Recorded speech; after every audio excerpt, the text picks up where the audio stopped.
Russia ಅಧ್ಯಕ್ಷ Putin ನಿವಾಸದ ಮೇಲೆ ಉಕ್ರೇನ್ನಿಂದ ಡ್ರೋನ್ ದಾಳಿ ನಡೆಸಲಾಗಿದೆ. ಉಕ್ರೇನ್ ದಾಳಿಯ ವಿಡಿಯೋವನ್ನು ಈಗ ರಷ್ಯಾ ಬಿಡುಗಡೆ ಕೂಡ ಮಾಡಿದೆ.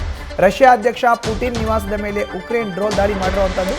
ಡ್ರೋನ್ ದಾಳಿಯ ವಿಡಿಯೋ ರಷ್ಯಾ ಈಗ ಬಿಡುಗಡೆಯನ್ನು ಮಾಡಿದೆ.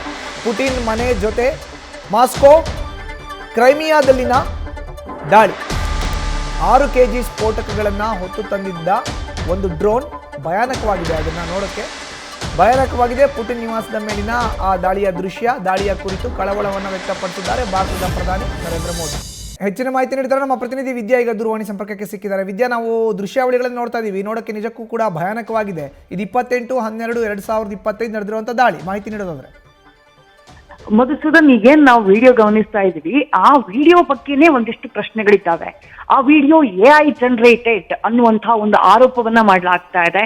ಎಕ್ಸ್ ಖಾತೆಯಲ್ಲೇ ಆ ವಿಡಿಯೋಗೆ ಸಂಬಂಧಪಟ್ಟ ಹಾಗೆ ರಷ್ಯಾದಿಂದ ರಿಲೀಸ್ ಆಗಿರುವಂತಹ ವಿಡಿಯೋ, ರಷ್ಯಾದ ಅಧ್ಯಕ್ಷರ ಮನೆಯನ್ನ ಟಾರ್ಗೆಟ್ ಮಾಡಿ ಡ್ರೋನ್ ದಾಳಿಯನ್ನ ಮಾಡಲಾಗಿದೆ ಅನ್ನೋದಕ್ಕೆ ಸಾಕ್ಷಿಯಾಗಿ ರಿಲೀಸ್ ಮಾಡಲಾಗಿರುವಂತಹ ವಿಡಿಯೋ.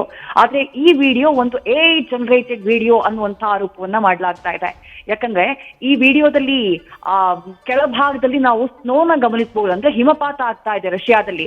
ಬಟ್ ನಿಮಗೆ ಆ ಕಾರ್ ಏನ್ ಅಲ್ಲಿಂದ ಪಾಸ್ ಆಗುತ್ತೆ, ಡ್ರೋನ್ ದಾಳಿ ನಡೆದಂತಹ ಸಂದರ್ಭದಲ್ಲಿ ಕಾರ್ ಮೂವ್ ಆದಂತಹ ನಂತರದಲ್ಲಿ ಅಲ್ಲಿ ಆ ಟೈರ್ನ ಅಚ್ಚು ಇರಬೇಕಾಗಿತ್ತು. ಸ್ನೋ ಮೇಲೆ ಈಸಿಯಾಗಿ ಟೈರ್ನ ಅಚ್ಚು ಬೀಳುತ್ತೆ, ಬಟ್ ನಮ್ಗದ್ ಕಾಣಿಸೋದಿಲ್ಲ.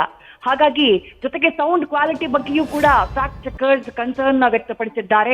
ಈ ಕಾರಣಕ್ಕಾಗಿ ಇದೊಂದು AI ಜನರೇಟೆಡ್ ವಿಡಿಯೋ ಅನ್ನುವಂತಹ ಆರೋಪವನ್ನ ಮಾಡಲಾಗ್ತಾ ಇದೆ.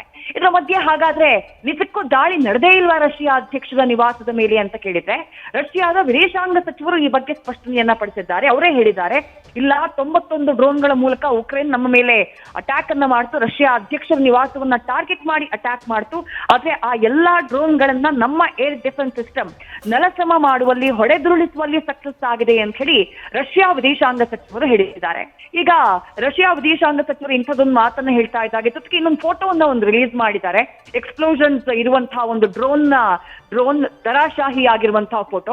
ಅದಾದಂತಹ ನಂತರದಲ್ಲಿ ಭಾರತದ ಪ್ರಧಾನಿ ನರೇಂದ್ರ ಮೋದಿ ಅವರು ಕೂಡ ಕನ್ಸರ್ನ್ ವ್ಯಕ್ತಪಡಿಸಿದ್ದಾರೆ, ಕಳವಳ ವ್ಯಕ್ತಪಡಿಸಿದ್ದಾರೆ. ರಷ್ಯಾ ಹಾಗೆ ಉಕ್ರೇನ್ ನಡುವೆ ಯುದ್ಧ ಶುರುವಾಗಿ 5 ವರ್ಷಗಳಾಗುತ್ತೆ. ನಾಳಿದ್ದು ಫೆಬ್ರವರಿ ಬಂದ್ರೆ 5 ವರ್ಷಗಳಾಗ್ಬಿಡುತ್ತೆ.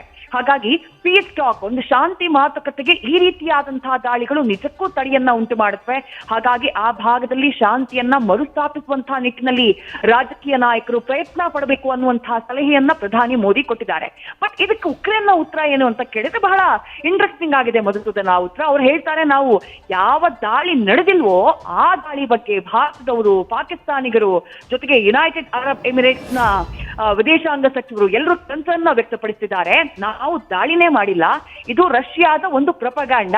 ಅಂದ್ರೆ ಈಗ ಅಮೆರಿಕ ಅಧ್ಯಕ್ಷರ ನೇತೃತ್ವದಲ್ಲಿ ಉಕ್ರೇನ್ ಮತ್ತೆ ರಷ್ಯಾ ಮಧ್ಯೆ ಶಾಂತಿಯನ್ನ ಸ್ಥಾಪಿಸುವುದಕ್ಕೆ ಈ ಮಾತುಕತೆಗಳ ಒಂದು ನೇತೃತ್ವವನ್ನ ಟ್ರಂಪ್ ಏನು ವಹಿಸಿಕೊಂಡಿದ್ದಾರೆ, ಈ ಶಾಂತಿ ಮಾತುಕತೆ ಆಗಬಾರದು ಅನ್ನುವಂತಹ ಕಾರಣಕ್ಕಾಗಿನೇ ರಷ್ಯಾ ಈ ರೀತಿ ನಮ್ಮ ಮೇಲೆ ದಾಳಿ ಆಗಿದೆ ಅಂತ ಹೇಳಿ ಸುಳ್ಳು ಸುದ್ದಿಯನ್ನ ಹಬ್ಬಿಸ್ತಾ ಇದೆ.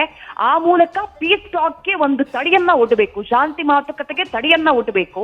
ಅದರ ಜೊತೆಗೆ ಮತ್ತಷ್ಟು ದಾಳಿಯನ್ನ ಉಕ್ರೇನ್ನ ಮೇಲೆ ಮಾಡಬೇಕು ಅನ್ನುವಂತಹ ಕಾರಣಕ್ಕಾಗಿ ರಷ್ಯಾ ಮಾಡ್ತಾ ಇರುವಂತಹ ಷಡ್ಯಂತ್ರ ಇದು, ಅವರ ಸಂಚಿದು ಅಂತ ಹೇಳಿ ದಾಳಿಯ ಬಗ್ಗೆ ತಾನ್ ದಾಳಿ ಮಾಡಿದ್ದೀನಿ ಅಂತ ರಷ್ಯಾ ಏನು ಹೇಳ್ತಾ ಇದೆ, ಆ ಆರೋಪವನ್ನ ಉಕ್ರೇನ್ ಅಲ್ಲಗಳೆಯುವಂತಹ ಕೆಲಸವನ್ನ ಮಾಡಿದೆ. ಮಧುಸೂದನ್, ಧನ್ಯವಾದ ವಿದ್ಯಾ ನಿಮ್ಮ ಮಾಹಿತಿಗೆ.